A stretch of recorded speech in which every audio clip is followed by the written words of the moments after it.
Abel Damian is my name. Look. I couldn't wait to get back home and be a part of the ongoing conversation.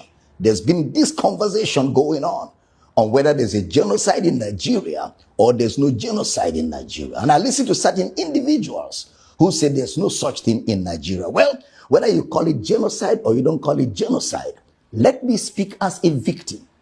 I am not just a student of research, but I'm speaking as a victim of these gruesome circumstances around the Nigerian people, where innocent lives have been taken away by some people who think they have more right than others in this nation.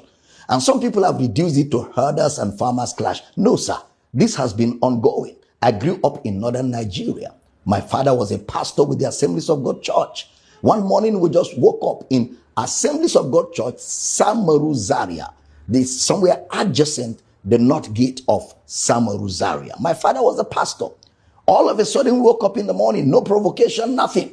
And the next thing we were hearing was people were just running all over our house and the church with machetes and all of that. The next thing was they started pouring petrol all over the building, both the church and the house, because our house was attached to the church. And the next thing was flames. Everything was burned right down to ashes. We narrowly escaped, found a place where we could shelter ourselves in the military barracks. Eventually, they brought us back to the lecturers' quarters of ABU Zaria. And we had to camp with a family for weeks and months before we could rebuild and start life all over again. That is long.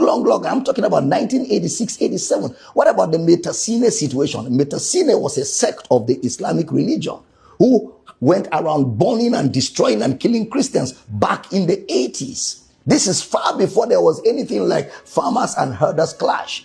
Then fast forward. What about in the year 2000, where over 2,000 people were killed in Kaduna?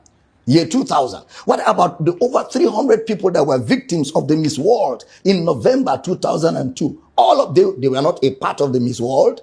They were just on their own. Something happened somewhere else, and they became victims of it. Lives were killed, houses were destroyed, and whenever they are carrying out this charade, they will be shouting, Allahu Akbar, Allahu Akbar, and they will carry their matches and carry whatever they have, and they will move in their numbers. And everybody on their way that is not chanting what they are chanting becomes a victim. I can go on and on. A few years ago, I was preaching in Kaduna for a great man of God. And I only succeeded in preaching Sunday morning service. After the service, the next morning, as we were preparing for the next service on Monday, the next thing I was hearing was the whole city is on fire. Kaduna is on fire. Please stay in the hotel room. Don't come out. They are killing, they are burning church.